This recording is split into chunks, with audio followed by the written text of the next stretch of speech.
Les machines qui tournent, le bruit, la chaleur, etc. C'est clair que c'est un peu lointain maintenant. En production avec Unilever, elles n'ont plus tourné depuis juillet 2011. Voilà.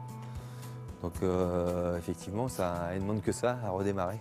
Il y a 15 ans en arrière, le tilleul éléphant, il était produit, le tilleul, en Provence. Il était séché à Carpentras, à une centaine de kilomètres d'ici. Il était coupé ici, conditionné ici, vendu sur le marché français.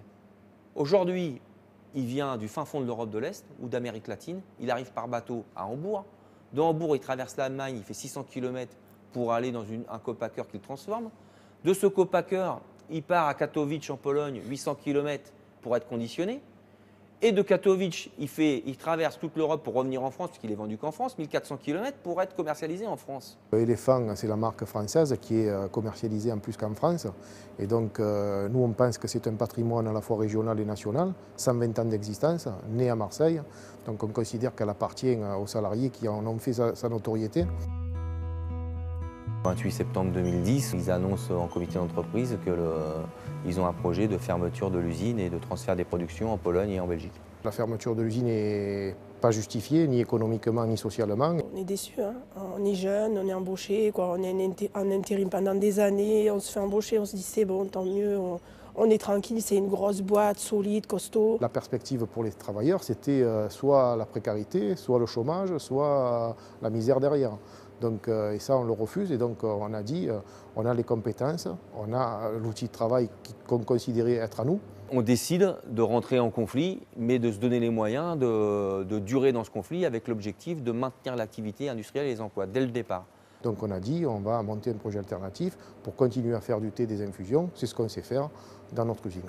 Le combat des salariés de Fralib nous paraissait totalement légitime et donc nous les avons soutenus dans leur combat et soutenus dans la volonté de garder l'activité sur le site. La région nous a mis en relation avec les SCOP de France et on a eu plusieurs rencontres avec eux et qui nous ont expliqué ce qui s'était déjà fait. Les patrons ont besoin des travailleurs pour faire tourner les boutiques, mais nous, on n'a pas besoin de patrons pour faire tourner la boutique puisqu'on a la compétence, on a le savoir-faire. Aujourd'hui, la forme juridique qui nous permet de mettre en place nos exigences et ce qu'on veut mettre en place, c'est la forme coopérative ouvrière. Donc c'est comme ça qu'on y est venu. Parce qu'on ne savait pas ce que c'était nous aussi une SCOP, donc on a appris avec le temps, on s'est renseigné, on a fait venir des personnes qui gèrent déjà des SCOP. Le principe d'une SCOP, c'est que c'est les ouvriers et les salariés qui récupèrent l'outil de production et qui sont patrons de l'entreprise. Les décisions sont prises collectivement, c'est un homme, une voix.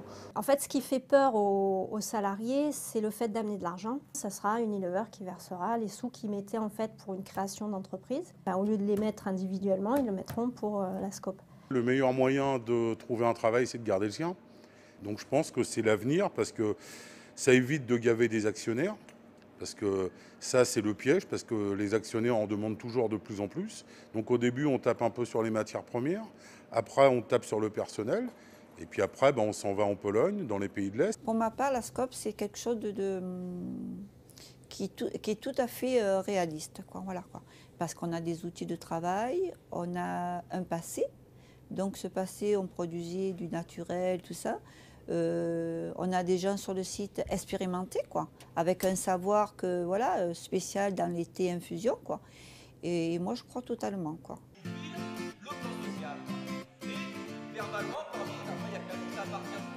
Ça n'a pas été facile de convaincre que c'était la seule solution qu'on avait pour essayer de conserver notre emploi. Donc aujourd'hui, on a encore des débats avec des salariés, mais je pense que petit à petit, ils intègrent et qu'aujourd'hui, on a 72 salariés qui sont partie prenante dans la SCOP. C'est un véritable challenge, c'est quelque chose qui est important pour le personnel parce qu'il sait que s'ils réussissent, ils réussiront pour eux. Et en même temps, ils feront voir aux autres aussi qu'il ne faut pas toujours attendre que les autres vous aident, il faut se prendre en charge. Pour aller sur une SCOP, il faut être quand même beaucoup plus solidaire, beaucoup plus être dans le collectif. Vouloir l'argent pour soi, c'est sûr que ça ne peut pas marcher. Les gens peut-être seront plus soudés, il y aura moins cette politique de diviser pour mieux régner, Voilà, les gens peut-être ils seront certainement plus solidaires, tout ça. Et voilà quoi. Puis c'est être un peu son propre patron quoi. Hugues Parent, préfet de la région PACA, préfet des Bouches-du-Rhône, a réaffirmé la priorité donnée au projet des salariés dès lors que sa viabilité serait avérée. Les salariés de l'entreprise Fralib donc, ont élaboré un projet alternatif donc, à la décision de fermeture de leur groupe. Et ce projet, qui est un projet dans l'économie sociale et solidaire, ce que l'on développe aussi comme économie alternative à l'économie de marché, vous voyez complètement notre soutien. Donc nous avons soutenu, nous avons payé financièrement, nous avons subventionné financièrement donc, le projet. L'action avant tout des salariés de Fralib a permis à ce que la communauté urbaine de Marseille-Provence Métropole décide d'acheter le foncier et donc l'usine et d'en être le propriétaire, ce qui est également une garantie sur, une partie de garantie sur la viabilité d'une production sur le site de Jomanos.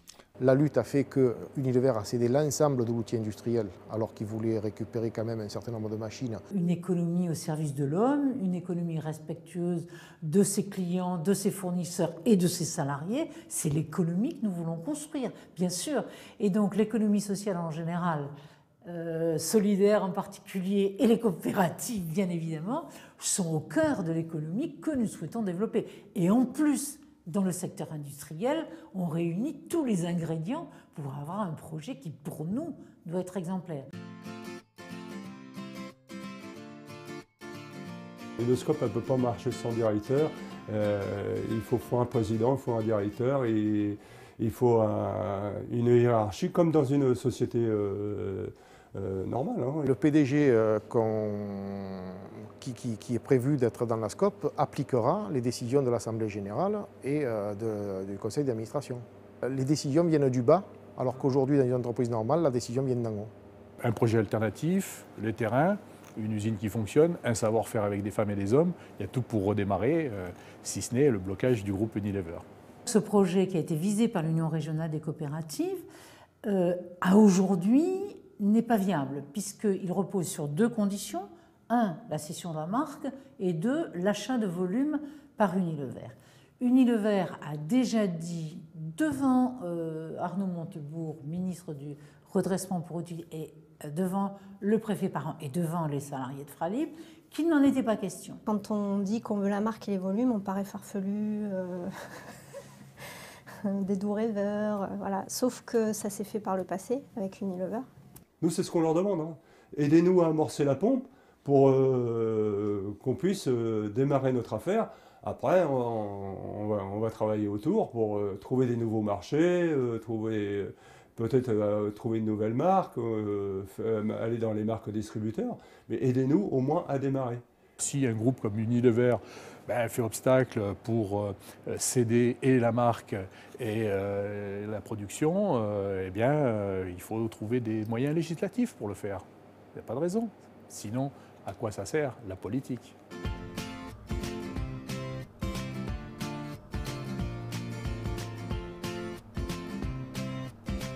Si on peut être source d'exemple où des entreprises peuvent se constituer et des pôles d'entreprises peuvent se constituer sur le concept d'une économie sociale et solidaire, nous, ça nous va très bien. L'économie sociale et solidaire, c'est 500 000 emplois créés ces dernières années. Quand l'économie drivée par la finance, on est presque à 5 millions de chômeurs et de sans-emploi. Vu que ça a un bon ressenti, la lutte qui a été menée, pourquoi pas approcher le national pour, comme on sait le faire avec les produits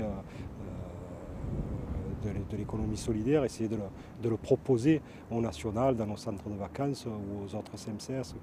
Donc d'essayer vraiment de sensibiliser les gens sur l'importance de la réussite des Fralib à la création d'une SCOP. Il y a des productions industrielles qui ont toute leur pertinence et qui sont dégagées justement des contingences, c'est-à-dire rémunérer que les actionnaires, regarder que les profits. On peut à la fois dégager des bénéfices qui peuvent être réinvestis dans la modernisation, et ce qui permet d'être au bout du jour, et en même temps allier le social, allier l'écologie, et je pense que c'est un vrai exemple. Donc nous, on veut recréer ces circuits courts pour que, à la fois, ça fera du bien pour la planète, et à la fois, on pourra continuer à faire vivre aussi les paysans locaux, et donc créer aussi de l'emploi, et pourquoi pas continuer à travailler, vivre au pays et nourrir nos familles comme il faut. On voit que c'est dur de construire une SCOP, ça c'est sûr, c'est pas simple. Mais ça vous ouvre d'autres portes qu'en étant salarié simplement, vous ne le voyez pas. Vous faites votre boulot, vous rentrez à la maison, point, et à la ligne. Tandis que là, vous allez contribuer à la vie sociale d'une région ou d'une ville. Puis c'est plus enrichissant pour la personne qui travaille. Je veux dire, il y a plus d'équité, je pense. C'est plus moral. Et on va rechercher à faire des bénéfices peut-être, mais pour l'investissement, pour le développement, pour des choses comme ça. Et moi, ce que je veux, c'est que ça redevienne pareil qu'avant, que nos vies ne s'arrêtent pas au jour de la fermeture. Voilà.